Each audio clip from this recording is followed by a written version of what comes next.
जरूरी नहीं है, लेकिन वीडियो को लाइक या फिर 10 लाइक करने की कोशिश जरूर किया करें। तो जैसे इस मूवी का स्टार्ट होता है, हमें मूवी का मैन कैरेक्टर सीएन दिखाया जाता है और उसके बेटे का बर्थडे होता है, इसीलिए 7 की मदर उसे कुछ पैसे देती है ताकि वो अपने बेटे को डिनर पर ले जा सके। लेकिन अब 7 को और पैसों की जरूरत होती है, तो इसीलिए वो अपनी मदर का एटीएम कार्ड, इसके बाद वो अपनी मदर के सारे पैसे चरा लेता है और पैसों को वो लगा देता है हॉर्स राइडिंग में, और इस गेम में वो 4 मिलियन वॉल जीत जाता है। अब सयूम में एक कंपनी से बहुत सारे पैसे उधार ले रखे थे, तो इसीलिए वही लोग उसके पीछे पड़ जाते हैं। इसके बाद वो 7 को पकड़ ही लेते हैं और वो इसे काफी मारते हैं। और जब सेविंग उनके पैसे लुटाने के लिए अपने पिकेट्स चेक करता है, तो वो देखता है कि उसके पास तो पैसे हैं ही नहीं, यानी वो वाली वैसे जिसने हॉर्स राइडिंग में जीते थे। और तब उसे याद आता है कि जब वो उन लोगों से बचकर भाग रहा था तो वो एक लड़की से टकरा गया था, तो जरूर इसी लड़की ने ही इसकी जेब काट ली। अब क्योंकि सेविंग के पास पैसे तो होते ही नहीं, तो इसीलिए वो लोग इसे 1 महीने का और टाइम देते हैं जिसमें कि वो उनके पैसे लिटा दें। इसके बाद जो हम कुछ पैसों का अरेंज करता है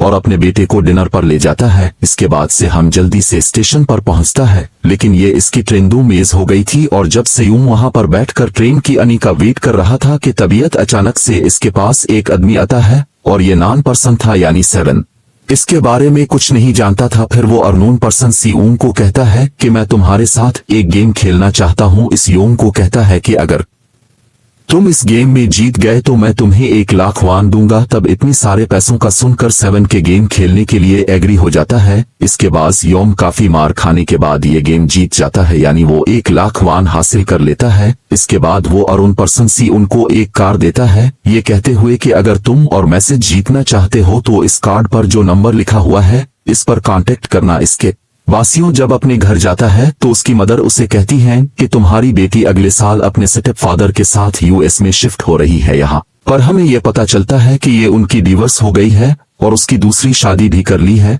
लेकिन सेव कभी भी ये नहीं चाहता था कि इसकी वीडियो से दूर जाए, लेकिन इसे वो सारे पैसे चाहिए होते हैं अपनी बेटी के कस्टडी वापस लेने के लिए। तो इसीलिए सयूम उस कार्ड वाले नंबर पर कॉल करता है। इसके पास ही उनको एक गाड़ी में लाया जाता है जहाँ पर और भी लोग थे, लेकिन फिर उन सारे लोगों को बेहोश कर दिया जाता है। और जब उन सब लोगों की आंख खुलती है तो वो खुद कोर्ट फैसिलिटी में पाते हैं जहां टोटल 456 लोग थे, और वो वहां पर ईज अलिफ प्लेयर थे क्योंकि उन सबको एक यूनिफॉर्म भी पहनाया हुआ था। इस फैसिलिटी का होस्ट यानी लीडर एक आदमी था जो कि फ्रंट मैन था वहां पर, और वो सब पर नजर लग रहा था। अब यहाँ पर एक कॉमन चीज थी कि जितने भी लोगों को वहां पर लाया गया था उन सब ने कर्जे लिए हुए थे बहुत ज्यादा। फीविम वहां पर प्लेयर नंबर 1 से मिलता है जो कि एक बूढ़ा आदमी था। इस बूढ़े आदमी को ब्रेन ट्यूबर था, इसी वजह थी कि वो यहाँ पर आलिफ था क्योंकि इसकी लाइफ तो वैसे भी खत्म ही होने वाली थी। इसके बाद वहां पर 2 प्लेयर्स, दिन में लड़की का नाम सहीनी लोग और लड़की का नाम जिंग होता है, उनके भी फाइट होती है। अब यहाँ पर सही भी हो वही लड़की थी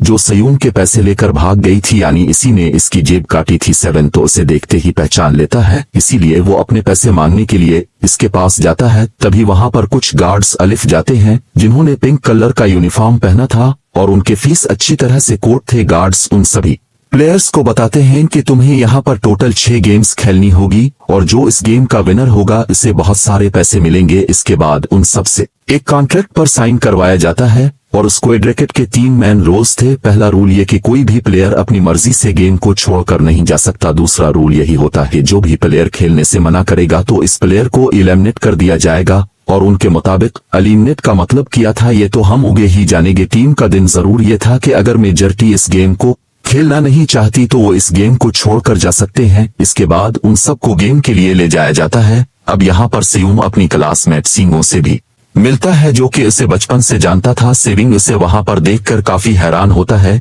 क्योंकि वो तो किसी बिजनेस के लिए अलिफाट ऑफ कंट्री चला गया था। अब पहले गेम के लिए वहां पर एक काफी बड़े डॉन थी और इस गेम का रूल काफी सिंपल था और वो ये था कि डोल जब भी गाना गाएगी उन सबको उगे बढ़ना है और जैसे ही वो गाना गाना बंद करेगी तो उन सबको रुक जाना है और मूव नहीं करना है। और अगर कोई भी हाथों से एलिमिनेट कर दिया जाएगा अब स्टार्टन में तो ये सब कुछ उन्हें किसी प्रेनक की तरह लग रहा था, लेकिन जब एक लड़का हल जाता है तो उसे शॉर्ट करके मार दिया जाता है और यही होता है एलिमिनेट का मतलब, यानी उन्हें मार दिया जाएगा। अब ये देखकर वो सारे लोग काफी घबरा जाते हैं और उन्हें पता चल चुका था कि वो खतरे में है, इसीलिए लोग डरते हुए पहली करते हुए उधर उधर भागने लगते हैं। लेकिन अब ये उनके गेम का रूल था, इसीलिए जो भी हिलता है इसे मार दिया जाता है और जितने भी सर्वाइवल होते हैं वो किसी न किसी तरह इस गेम को कंप्लीट कर ही देते हैं, लेकिन जो लोग मर जाते हैं उनके डेड बॉडीज को वहां से ले जाया जाता है और अब 456 प्लेयर्स में से सिर्फ 255 ही रह गई थी अब, क्योंकि वो सारे प्लेयर्स इतना ज्यादा डर जाते हैं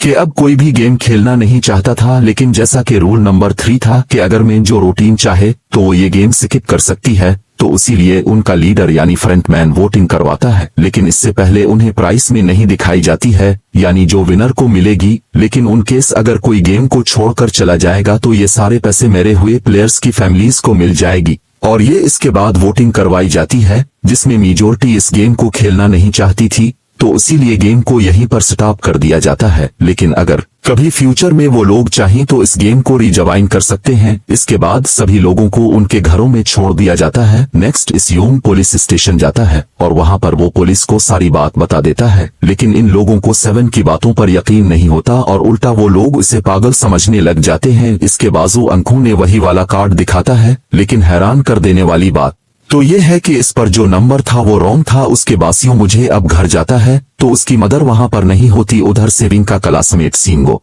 अपनी मदर को छपकर देख रहा होता है और तभी वहां पर सीएन भी अलिफ जाता है। यहाँ पर सिंगो अपसेट होते हुए 7 को बताता है कि मेरे ऊपर 6 बिलियन का कर्ज है। वो बताता है कि मैंने क्लाइंट्स के पैसे लेकर स्टॉक मार्जिन में लगा दिए थे, लेकिन उनके लिए वो सारे पैसे डूब गए। और तिब सोहे के पास हॉस्पिटल से कौन आती है। सोम की मदर का पाँव काफी इंजर्ड था, लेकिन डायबिटीज का ट्रीटमेंट न होने की वजह से उनकी चोट और ज्यादा बढ़ गई। तब डॉक्टर्स उनको बताते हैं कि तुम्हारी मदर का ट्रीटमेंट हो सकता है, लेकिन इसके लिए हमें उनका पाँव काटना होगा। लेकिन इस ऑपरेशन में बहुत सारे पैसे लगने वाले थे, लेकिन जाहिर सी बात है शिवम के पास इतने पैसे तो होते रही। इवन इसने तो अपनी मदर के इंश्योरेंस के पैसे भी उड़ा दिए थे। तब इसीलिए इस यूम पैसे मांगने के लिए अपनी वाइफ के पास जाता है, लेकिन इसकी वाइफ इसे पैसे देने से इनकार कर देती है। फिर उसकी वाइफ अपने हस्बैंड को बताती है कि सेविंग आलिफ था पैसे मांगने के लिए, और तभी इसका हस्बैंड 7 को पैसे देने आता है। साथ साथ इसे ये भी कहता है कि मेरी फैमिली से दूर रहूं, लेकिन सेयूम इसे मारने लगता है और तभी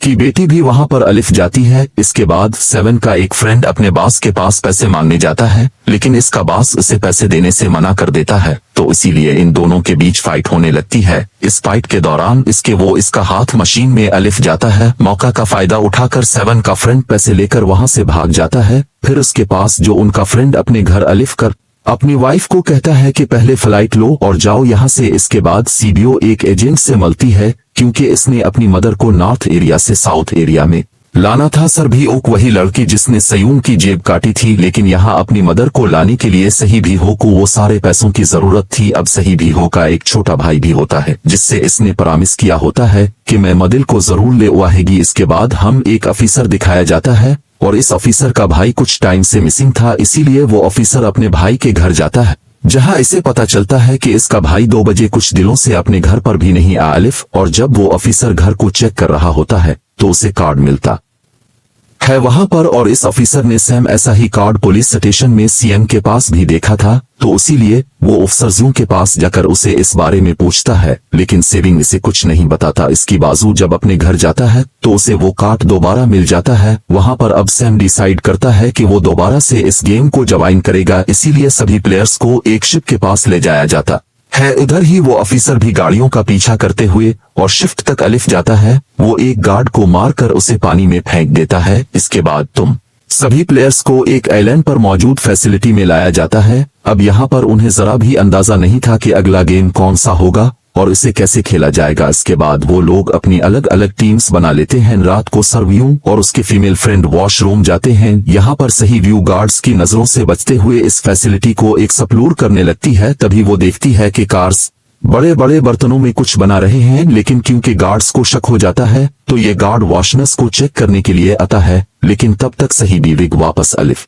चुकी थी। इसके बाद अपनी फीमेल फ्रेंड को सारी बात बता देती है जो उसने देखा था, लेकिन यहाँ पर सैम वो उन दोनों की बातें सुन लेता है और वो इस बारे में सही बक्स से पूछता है, जिस पर सही व्यू बताती है कि वो बड़े बड़े बर्तन सभी प्लेयर्स को प्लेग्राउंड में लाया जाता है, जहां पर उनके सामने 4 शेड्स थीं। 4 शीप्स में से उन्होंने किसी एक शीप को चूज करना था। अब यहाँ पर सिंको को पता चल जाता है कि गेम क्या है और क्या करना है। हमें सिंको सियोहों को बताता है कि सब ने अलग अलग शीप्स को चुनना है। इसके बाद हम सभी को एक छोटा सा बर्तन दिया जाता है जिसमें के शीप्स बनी होती हैं। अब गेम उनके ये होती है कि उन्होंने किसी तरह और शीप को बाहर निकालना है बगैर मजगिल, लेकिन अगर शीप जरा सी भी खराब हो गई तो में अलिफाउमेट कर दिया जाएगा यानी मार दिया जाएगा। अब यहाँ पर सीगो तो इजीली इस शीप को निकाल लेता है, लेकिन सेविंग इतना ज्यादा घबरा जाता है कि इसकी हालत खराब होने लगती है, लेकिन फिर वो किसी न किसी तरह करके इस गेम को भी जीत लेता है। इसके बाद उन सबको वापस से रूम में ले जाता है। अब यहाँ पर 187 प्लेयर्स वापस अलिफी थे, जिनमें से अब सिर्फ 108 ही रह गए थे। इसके बाद उन सबको खाने के लिए ले जाया जाता है, लेकिन खाने की वजह से जेन की एक लड़के से फाइट हो जाती है, जहां पर जेल इस लड़के को इतना ज्यादा मारता है कि वो मौके पर ही मर जाता है। उधर ही हम देखते हैं कि प्लेयर्स में से एक डॉक्टर होता है जो गार्ड्स के साथ मिलकर मरी हुई लोगों की अर्गन्स निकालकर उन्हें चाइनीज को बेचने का काम करता है। इसीलिए जब भी डेड बॉडीज को ले जाया जाता है तो वो डेड बॉडीज को गायब कर लेते हैं, क्योंकि ये सब कुछ इंग्लैंड के अकॉर्डिंग चल रहा था, क्योंकि ये सारा कुछ फ्रंटमैन से छपकर हो रहा था। यही वजह थी कि कंट्रोल रूम में भी उन्होंने अपना ये कान में बिठाया हुआ था, जो कि उन लोगों की सारी वीडियो फुटेज डिलीट कर देता था। और गार्ड्स तो डॉक्टर को गेम के बारे में पहले ही बता देते थे ताकि वो सरवाइव कर सके। यहाँ पर एक गार्ड इसी प्लेयर डॉक्टर को बताता है कि आज हमने प्लेयर्स को जानबूझकर खाना कम दिया है ताकि वो आपस में लड़ने लगे, जिससे होगा ये कि सारे वीक प्लेयर्स गेम से अलिफाट हो जाएंगे। साथ ही कार्ड डॉक्टर को अपनी अगली गेम के बारे में बता देता है। अब 30 मिनट के बाद वहां पर लाइट्स ऑफ होने वाली थी। अब यहाँ पर सीनो को पता था कि जूम की टीम जरूर कोई उल्टा काम करेगी, इसीलिए ये वो इस टीम को अपने पास बुलाकर उन्हें रिलैक्स रहने के लिए कहता है। उधर मुझे डॉक्टर प्लेयर होता है, वो जीन की टीम में शामिल हो जाता है। यहाँ पर डॉक्टर जीनिक को बता देता है कि अगला गेम क्या होने वाला है। इसके बाद लाइट्स ऑफ हो जाती है और जिंग अपनी टीम के साथ मिलकर बाकी सभी को मारने लगता है। जेनेट एक लड़की को मारकर सही बीव को मारने जाता है, लेकिन कभी सेविंग इसे बचा लेता है। इसके बाद गार्ड्स वहां पर अलिफ कर उन सभी को रोक लेते हैं और अब टोटल 80 लोग रह गए थे। इसके बाद उन सभी को तीसरे गेम के लिए ले जाया जाता है और यहाँ पर उन्हें 10-10 प्लेयर्स की एक टीम बनाने के लिए कहा जाता है और वो लोग ऐसा ही करते हैं, अपनी अपनी टीम बना लेते हैं। अब क्योंकि जेन को अगली गेम के बारे में पहले ही पता होता है, इसीलिए वो सहीबियों की फीमेल फ्रेंड को अपनी टीम में नहीं रखता और वो अपनी टीम में सिर्फ मर्दों को ही रखता है। इसके बाद सीगो भी अपनी टीम बना लेता है। अब क्योंकि उन्हें एक प्लेयर की जरूरत थी तो इसीलिए सही व्यू की फीमेल फ्रेंड उनके टीम में शामिल हो जाती है और ये गेम असल में टग ऑफ वार का होता है, यानी उन्होंने अपने सामने वाले टीम को नीचे गिराना था। इसके बाद नीम सटार हो जाती है और जैन के गेम बड़ी आसानी से इस गेम को जीत लेती है। इसके बाद बारी होती है सिल्फोहे की टीम की। प्लेट नंबर 1 यानी वो बूढ़ा आदमी कहता है कि मैंने अपनी जिंदगी में बहुत सारे टग ऑफ वार्स खेल रखी है, इसीलिए इन सब को गाइड करता है किस गेम को कैसे जीतना है। तो इसीलिए वो लोग किसी न किसी तरह करके इस गेम को जीत जाते हैं। फिर दिखाया जाता है कि 30 मिनट के बाद दोबारा से लाइट्स ऑफ हो जाएंगी, जिस पर 7 सबको कहता है कि रेडी रहना। तो इसीलिए वो डिसाइड करते हैं कि एक एक करके हम पहरा देंगे। अब जीनिक की टीम में एक से बढ़कर एक चाला प्लेयर था, तो इसीलिए जीनिक को डर होता है कि कहीं इसकी टीम इसे ही साइड पर ना लगा दे, यानी इसे ही अपने रास्ते से ना हटा दे। दूसरी तरफ डॉक्टर और गार्ड्स मिलकर एडवार्डी की अर्गन्स निकाल रहे होते हैं और उन फारिगिन्स को डिलीवर करने जाना था नंबर 28 एंड 29। तो वो सभी इंटरबॉडी के बारे में बातें करने लगते हैं, जिसकी सिर्फ एक नहीं थी और वो इसे जूम भी कह रहे थे। अब यहाँ पर जो गार्ड नंबर 29 था, यानी जिसने वो अर्गन्स डिलीवर करने जाने थे, वो कोई और नहीं बल्कि वो ऑफिसर था जो गार्ड के बीच में वहां पर आलिफ था। और ये सब बातें सुनकर उसे शक होता है कि शायद ये लोग मेरे भाई की बात कर रहे हैं, क्योंकि इसकी भी एक कितनी थी। इसके बाद नंबर 28 और 29 यानी वो ऑफिसर अर्गन्स को डिलीवर करने के लिए चले जाते हैं। रास्ते में वो ऑफिसर नोटिस करता है कि टनल में तो बम लगा हुआ है। तब नंबर 28 इसे बताता है कि जब हम यहाँ से बाहर निकलेंगे तो इस जगह को लाश कर दिया जाएगा। अब यहाँ पर वो ऑफिसर नंबर 28 है और इंफॉर्मेशन लेने की कोशिश करता है, इसीलिए नंबर 28 को इस पर डाउट होने लगता है। इसीलिए वो इस ऑफिसर को अपना फीस दिखाने के लिए कहता है। अब यहाँ पर वो ऑफिसर अपना फीस भी दिखा देता है, साथ साथ वो नंबर 28 पर गंद पॉइंट भी कर देता है। साथ साथ वो ऑफिसर इससे एक किडनी वाले आदमी के बारे में पूछता है कि वो कौन है, जिसे तुम जोन भी कहते थे, जिस पर वो नंबर 28 इससे कहता है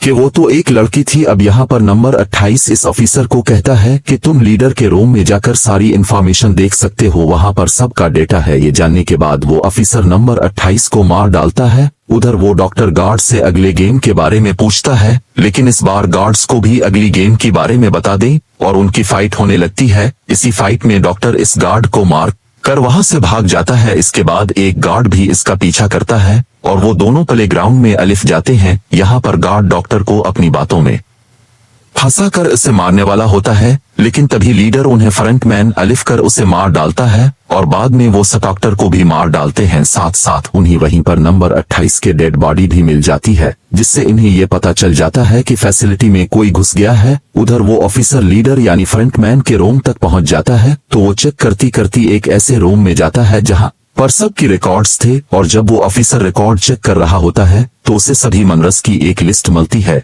जिसमें इसके भाई का भी नाम था, यानी वो भी कभी विदर था। उधर सभी प्लेयर्स को फोर्थ गेम के लिए ले जाया जाता है, जहां पर उन सबको अपना अपना पार्टनर चुनने के लिए कहा जाता है और वो प्लेयर्स करते भी ऐसा ही है, अपना अपना पार्टनर चुन लेते हैं। फीमेल फ्रेंड भी अपना पार्टनर ढूंढने की कोशिश करती है, लेकिन कोई भी इसका पार्टनर बनने को तैयार ही नहीं था। उसके बाद सभी प्लेयर्स को 10 दाल मार्बल्स दिए जाते हैं। असल में ये गेम ऐसी होती है कि एक प्लेयर को अपने पार्टनर से सारे मार्बल्स लेने होते हैं बगैर कोई जोर जबरदस्ती, और जो दूसरा पर्सन होगा यानी जिसके पास मार्बल्स नहीं हो ये इसे मार दिया जाएगा। फिर सिंगो और सेविंग का फैन इड और इवन का गेम खेलते हैं, जिसमें कि उन्होंने गैस करना था कि सामने वाले के हाथ में कितने मार्बल्स हैं। अब यहाँ पर 7 का फैन सिंगो के सारे मार्बल्स जीत जाता है, जिसकी वजह से लास्ट में सैंडो के पास सिर्फ एक ही मार्बल बचता है। अब क्योंकि सैंको को पता चल चुका था कि अब वो बच नहीं पाएगा, इसीलिए वो 7 के फ्रेंड को अपनी बातों में फंसा कर उसे ये यकीन दिलाता है कि अगर हम में से कोई भी हार दिया तो हारे हुए लोगों का मैच दोबारा करवाया जाएगा। अब यहाँ पर सीगो धोखे से 7 के फ्रेंड के सारे मार्बल्स चेंज कर देता है। इसके बाद सींग वो मार्बल्स लेकर गार्ड को दे देता है और वहां से बाहर चला जाता है। और जब सेविंग का फ्रंट मार्बल चेक करता है तो वहां पर पत्थर होते हैं। उधर प्लेयर नंबर 1 यानी इस बूढ़े आदमी की हालत खराब हो रही थी, इसीलिए वो तो उधर उधर घूम रहा था, लेकिन सेयूंग किसी तरह इसे खेलने के लिए एग्री कर लेता है। अब यहाँ पर वो दोनों उन्हीं वो बूढ़ा आदमी और सेयूंग भी इवन वोट खेलते हैं। अब इनमें से वो बूढ़ा आदमी इसी उनके सारे मार्बल्स जीत जाता है, लेकिन लास्ट राउंड में वो बूढ़ा आदमी भूल जाता है कि उसने क्या चूज किया था। तो यहाँ पर सेयूंग इसी बातों में बसाकर उसके सारे मार्बल्स ले लेता है, लेकिन यकीन मानिए कि वो बूढ़ा आदमी काफी चालाक था। उसने एक मार्बल अपने पास ही रखा हुआ था और वो दोबारा से उधर उधर घूमने लगता है। अब यहाँ पर सेविंग इसे रिक्वेस्ट करता है कि प्लीज मेरे साथ एक और गेम खेलो ना। तब यहाँ पर वो बूढ़ा आदमी कहता है कि मुझे पता है कि तुमने सारे मार्बल्स धोखे से लिए हैं मुझसे। वो कहता है कि मुझे सब पता था, इसमें पागल बनने की एक्टिंग कर रहा था। कभी सुनकर सौहे को इस पर कर्ज अलिफ जाता है और वो इसे ही सारे मार्बल्स दे देता है। इसके बाद सीधी ऊपर उसकी फीमेल फ्रेंड भी गेम खेल रहे होते हैं। उनकी गेम ये होती है कि जो मार्बल्स को दीवार के ज्यादा करीब फेंकेगा वही जीतेगा। पहले से ही भी अपने मार्बल्स फेंकती है, लेकिन जब सहेलियों की फ्रेंड की बारी आती है तो अपने सारे मार्बल्स फेंक देती है। लेकिन जब सहेलियों ये देख लेती है तो अपने फ्रेंड को दोबारा फेंकने के लिए कहती है। इस पर उसके फ्रेंड कहती है कि नहीं सीढ़ियों में बिल्कुल अकेली हूँ, मेरे पीछे तो कोई भी नहीं है, लेकिन अगर तुम्हें कुछ हो गया तो ये अच्छी बात नहीं है। तुम्हारे पीछे तुम्हारा छोटा भाई है, तुम्हारा वेट कर रहा है और इसी वजह से सही भी होगी। फ्रेंड को मार दिया जाता है। इसके बाद उन सब की डेड बॉडीज को वहां से ले जाया जाता है। इसके बाद वो सब वापसी से रोम में अलिफ जाते हैं। यहाँ पर जेंग देखता है कि साहिबियों की वो वाली फ्रेंड तो अभी तक जिंदा है, जो कि बड़ी आराम से बैठी हुई थी। अब यहाँ पर हमें पता चलता है कि सेबियों की ये वाली फ्रेंड जैक की भी फ्रेंड थी, लेकिन अब क्योंकि इन दोनों के बीच किसी बात को लेकर कलश चल रहा था तो इसीलिए जीनिक की वो फ्रेंड्स उसे बोली करने लगती है। इसके बाद फ्रंटमैन को एक डेड बॉडी के पास इस ऑफिसर का आईडी कार्ड मिल जाता है।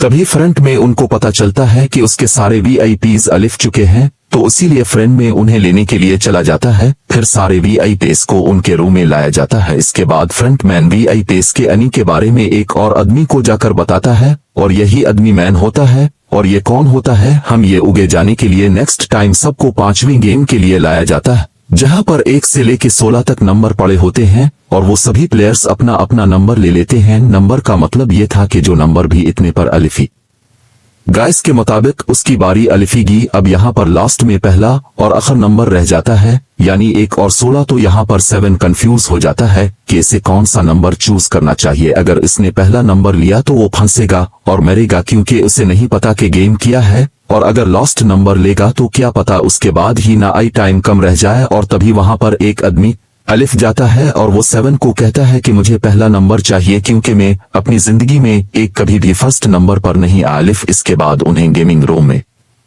लाया जाता है। अब इस गेम का रूल ये होता है कि दिए हुए टाइम में उन्हें बुर्ज की दूसरी साइड पर जाना है। अब इसके बीच में 2 तरह के गिलास लगे होते हैं, एक तो होता है गिलास और एक होता है पुड गिलास। आम गिलास पर पांव रखते हैं वो टूट जाएगा और वो लोग नीचे गिर जाएगी। इसके एक एक करके मरने लगते हैं। फिर एक टाइम ऐसा आता है जब जिंग सबके सामने होता है और वो उगे ही नहीं बढ़ रहा होता। अब उनके पास एक ही रास्ता था, तो वो उगे जाए, ये सारे ही मर जाएं। और तभी जैन के सामने इसकी वही फ्रेंड अलिफ जाती है जो इसे बोली कर रही थी, और वो जीनिक को कहती है कि मैंने तुम्हें कहा था कि जिस दिन तुमने मुझे धोखा दिया मैं तुम्हें मार दूंगी। उसकी बात वो जीनिक को पकड़ लेती है और इसे लेकर नीचे घुस जाती है, जिसकी वजह से इन दोनों की मौत हो जाती है। अब वहां पर एक आदमी था जो कि ग्लास कंपनी में काम करता था और इसे पता था कि पुड क्लास कौन सा है, लेकिन जब फ्रंटमैन को इस बात का पता चल जाता है तो वो लाइट्स ऑफ करवा देता है ताकि वो ग्लास को पहचान ही ना पाए। अब लास्ट में एक ही स्टेप बचता है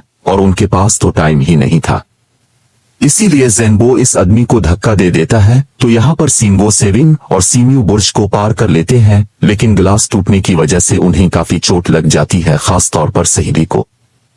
ऑफिसर ने एक सर्वेंट को मारकर इसकी जगह खुद ले ली थी। अब एक वीआईपी को इस ऑफिसर पर शक होता है और वो उसे कहता है कि अपना मास्क रिमूव करो, लेकिन वो ऑफिसर कहता है कि ठीक है, लेकिन मैं अंदर जाकर अपना मास्क रिमूव करूंगा। उसके बाद वो ऑफिसर इस वीआईपी को लेकर अंदर चला जाता है। अंदर जाकर वो ऑफिसर इस वीआईपी को बेहोश कर देता है और इस बात का पता जाता है और वो इस ऑफिसर को देख लेता है, इसीलिए वो ऑफिसर वहां से भागकर आइलैंड पर अलिफ जाता है। फ्रंट में भी इसका पीछा करते हुए वहां पर अलिफ जाता है। अब यहाँ पर वो ऑफिसर अपने सीनियर्स को कॉल करने की कोशिश करता है, लेकिन कॉल करेक्ट हो जाती है। फिर वो ऑफिसर उन्हें सारे सबूत भेजता है, लेकिन वहां पर नेटवर्क नहीं था। इसके बाद फ्रंटमैन ऑफिसर को पकड़ लेता है और इसे उनके साथ चलने के लिए कहता है, लेकिन वो ऑफिसर तो इस फ्रंटमैन पर गोली चला देता है। इसके बाद फ्रंटमैन अपना मास्क उतार देता है तो वो ऑफिसर देखता है कि वहां पर कोई और नहीं बल्कि इसका अपना भाई है। वो इसके बाद ऑफिसर का भाई यानी फ्रंटमैन इसे शूट कर देता है और वो जाकर पानी में गिरता है। उधर ग्लास लगने की वजह से सही व्यू काफी इंजल्ड हो गई थी और उसका बहुत सारा खून भी बह रहा होता है। इसके बाद ही तो सर्वाइवर्स को डिनर के लिए ले जाया जाता है और उनके पास एक एक नाइफ भी रख दिया जाता है, मतलब रात में इन दिनों में से कोई भी एक दूसरे को मार देगा। तभी सी हम नोटिस करता है कि सही व्यू की हालत काफी खराब है, इसीलिए वो सही व्यू को कहता है कि फिक्र मत करो, हम दोनों साथ हैं और इस गेम में हम दोनों मिलकर सेंको को हरा देंगे। इसके बाद हम दोनों यहाँ से बाहर निकल जाएंगे और पैसों को आधा आधा डिवाइड कर लेंगे। सही ब्याह इसे बताती है कि मेरा एक छोटा भाई है जिसे मैं और फोन एज में छोड़कर आई हूँ, और अगर हम दोनों में से कोई भी जिंदा बचकर बाहर जाएगा तो उसे इन दोनों की फैमिलीज का ख्याल रखना होगा। अब सही भेव की हालत काफी खराब थी, इसे डॉक्टर की जरूरत थी, इसीलिए सेविंग कोई मदद लाने के लिए जाता है, लेकिन जब तक वो वापस आता है तब तक सैंडो सही व्यू को मार चुका था। अभी नेक्स्ट टाइम दोनों को गेम नंबर 6 के लिए लास्ट गेम के लिए ले जाया जाता है। गेम का रूल बड़ा ही सिंपल था कि मार दो या मर जाओ, और इस गेम का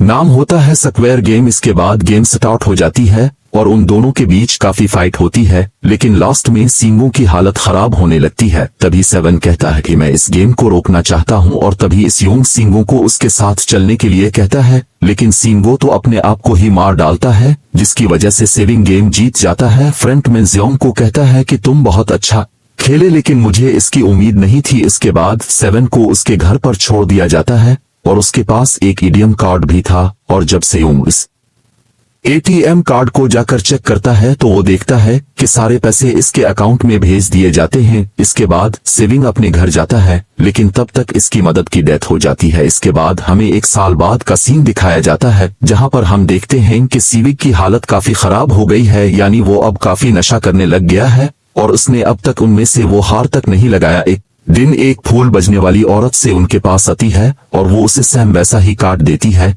जिसमें एक एड्रेस लिखा हुआ था, और फिर सेविंग इस एड्रेस पर जाता है जहां पर उसे पता चलता है कि ये सारा किया दरा किसी और का नहीं बल्कि इस बूढ़े का है, प्लेयर नंबर 1 का, और वो अभी भी जिंदा है। यहाँ पर वो बूढ़ा आदमी 7 को बताता है कि मैं अपनी लाइफ से बोर हो चुका था और ये सारे गेम मैंने अपने क्लाइंट्स के साथ मिलकर बनाई ताकि मैं लोगों को मरता हुआ देखकर एंजॉय कर सकूं, लेकिन हाँ, हमने किसी को मजबूर नहीं किया था ऐसा करने के लिए, और मैंने गेम में इसीलिए पार्टिसिपेट किया क्योंकि गेम देखने से ज्यादा उसे खेलने में मजा आता है। वो कहता है जो पैसे तुम्हारे पास है वो मेरे ही हैं, और ये कहते ही इस बूढ़े आदमी की मौत हो जाती है। इसके बाद सीवीयू के छोटे भाई के पास जाता है और इसी लेकर वो जाता है सेंको की मदर के पास, और वो सेंको की मदद को कहता है कि इस बच्चे का ख्याल रखना, साथ साथ वो उसे एक बैग भी देता है जिसमें बहुत सारे पैसे होते हैं। इसके बाद सेविंग स्टेशन पर जाता है जहां पर उसे वही अर्निंग पर्सन मिलता है जो कि इसे मूवी के स्टार्ट में भी मिला था। यहाँ पर सेयूम उसका पीछा भी करता है